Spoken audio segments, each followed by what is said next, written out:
What's up, guys? Welcome to Vintage Genetics, where it is of course about classic bodybuilding. Today will be an epic back workout, working on all the weaknesses, keeping it classic with all the basic compound exercises done the right way. So if you want to know how to work your back, how to make it grow, make sure to keep watching. So we start out with the lat pull down in front of the body. I haven't done this in quite a while. I like doing it behind the neck to really work on the back thickness, but this time I wanted to start out with a back width exercise. And the lat pull down, when going all the way up and going all the way down in front of the body, really works the width more in comparison to the thickness. And then we're doing our lat pull down reverse, and with reverse I mean it basically looks the same except you're sitting backwards, you're sitting reverse, and this changes the angle upon which you pull down, and this angle changes so much that it actually works the thickness as well. You can really feel it contract the middle back and even through the lower back if you do it like this. It really depends on the machine that you have, but usually when you sit backwards the feeling is very different. So trust me, try this out.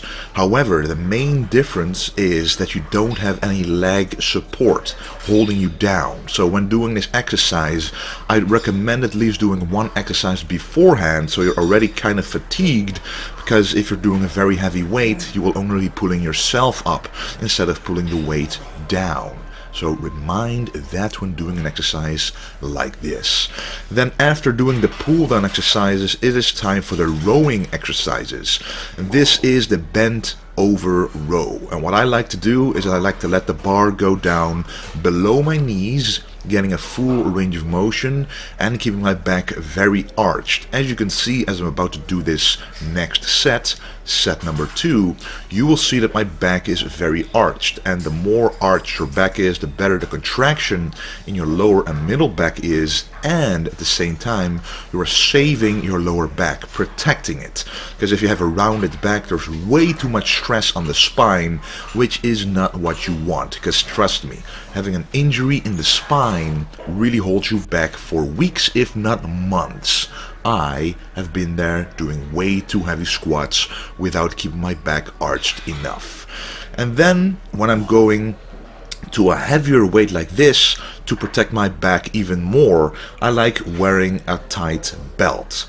Now, I don't recommend doing this for every single set, because you do want your core to be engaged on its own, but wearing a weightlifting belt actually enhances the contraction of your core. It enhances the contraction of the lower back and the abs, because those muscles are now, right now, pushing against the belt, being able to contract harder and keeping everything tighter in place. And that is how it really protects the lower back.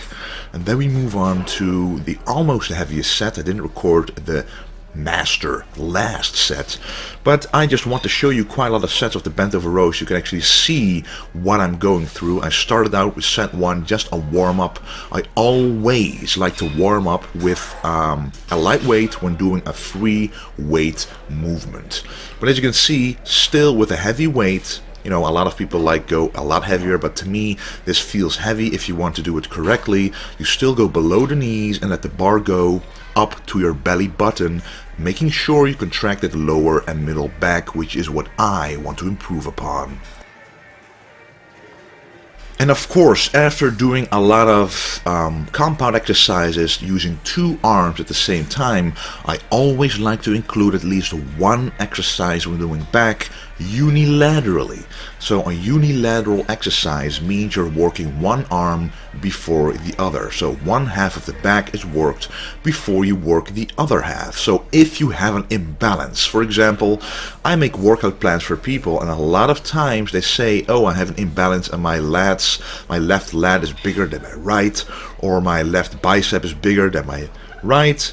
And in that case you want to do unilateral movements, and how you fix those imbalances is that that you start out with your smallest / weakest side and do reps until failure with that side, especially on the last set. So for example, you can do 12 reps with your weakest side, your left side, and then you move on to the right and stronger side. You can easily do 12 reps and even more, but you stop at the amount of reps that your left side did. And this way, the weaker side did more effort than the stronger side, and the imbalance will slowly go away. That doesn't happen overnight, but it slowly will happen. And this exercise, I'm really trying to utilize a full range of motion, so stretching the lats out as far as possible, actually making sure that I include the width a little bit as well. And when contracting, I move my upper body so that I'll be able to contract even deeper into the lower back, and that is the benefit of doing unilateral movements as well. And of course, you guys, I always like ending with a pull over exercise for the back. Normally I would be doing dumbbell pullovers, but this time I really felt like doing rope pullovers because of the superior contraction that you get doing this exercise. A lot of people ask me, how do you do the dumbbell pullover? I cannot really feel it in my back. For those people, I recommend starting with a cable pullover with a rope like this. It automatically forces you to contract the back, and you can really get a better mind-muscle connection using this exercise. Because the main reason people don't feel it is you cannot use your arms. Your arms are literally just stuck, and they are only moving at the joint of the shoulder, and you're not using your biceps. Because if you're using the biceps to really pull and row a weight, you basically automatically contract your back. But with this exercise, you are forced to only use your back as the point of contraction, not your biceps. So it's a more difficult exercise to master, which is why if you have trouble doing the dumbbell pullover, try doing a cable pullover first.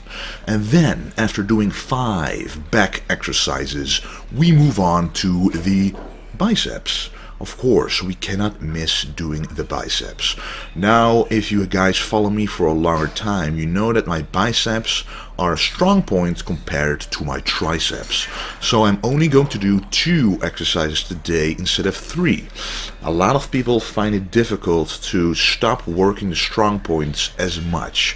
But if you keep working your strong points as much as your weak points, then you will never fix that imbalance. So I just have to swallow my pride, work the biceps a little less, work the triceps a little more, and make sure that I first make my arms look proportionate before moving on to working the biceps and triceps the same again. That is what classic bodybuilding is all about. Anyway, we are starting out with the unilateral machine curls, and as you can see, I'm starting out with the left side. My left bicep is a little smaller compared to my right. It is not that noticeable, but to me it is. Every single millimeter needs to be addressed. So I'm doing it right here using a full range of motion, stretching the biceps all the way down. But remember, do not overstretch the biceps. That is not what you want to do. You want to stretch the biceps until you feel a nice pull, and then go straight back up, not too explosively, because if you do it explosively you might actually injure your biceps, because there's a lot of tension being pulled all of a sudden, and you don't want that. The biceps are a relatively small muscle group, which is why I'm also not using a lot of weight. I'm really focusing on the contraction and the stretch, getting a good pump, and the better the pump, the better the blood flow to that muscle, and the better the growth will be. And I have to say, this still remains one of my absolute favorite exercises for the biceps. The close grip preacher easy curl. Easy bar curl. Well, that's a long name, but as you can see, it really works the bicep peak, Why? Because if you have a close grip on a barbell, you work the outer head just a little more than the inner head. And when the outer head becomes longer, stronger, bigger than the inner head, you actually create a bicep peak, like Arnold, like all the bodybuilders from the 70s and 80s, which is what we as classic bodybuilders want to emulate. So you don't want to use a very heavy weight again, because otherwise you cannot contract the biceps properly. You want to be able to focus on that contraction, because it's in that contraction phase that the peak is being created, is being sculpted. Remember, we are not powerlifters, we are sculptors in the gym, adding on mass exactly where we want it. So full range of motion, go all the way down, go all the way up until you feel a full contraction, and if you don't feel it, lower the weight. Alright guys, that was the video of today. I hope you learned something. And right now, I am 9 days out of my contest on March 11. A classic physique contest, which is called the Royal London. I haven't told you guys about the exact contest yet. It is an NPC contest. So actually it comes from America. And America has been getting shows in Europe lately, and one of them is in the UK, London, which I will be competing in according to the official classic physique rules. So I'm almost at the weight that I need to be. I am absolutely excited about doing this show. It is exactly what I've always wanted. I don't want to be a super heavyweight. I want to be a classic bodybuilder, and right now this class comes the closest to what I want to look like. So this is what I will be doing. I will of course record everything backstage, contest itself, what I'll be eating, my nutrition, my experiences, and more during my time in London. So you will be seeing it all, and hopefully I'll be doing very good on that stage. I'm quite confident that everything will be going alright, but you never know. But I will be showing my best shape ever on that stage. And I want to thank you guys for all the support you've brought me. This really has helped me throughout the prep. All your positive comments, the positive vibes I get from you guys. So thank you very much.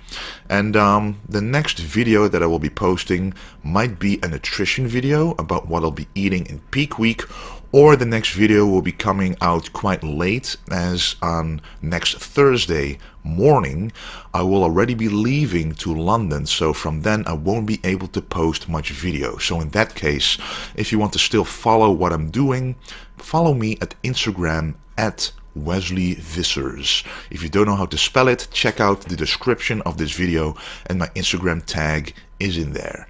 Again, I want to thank you for watching. I'm excited for this contest, and don't forget to stay golden.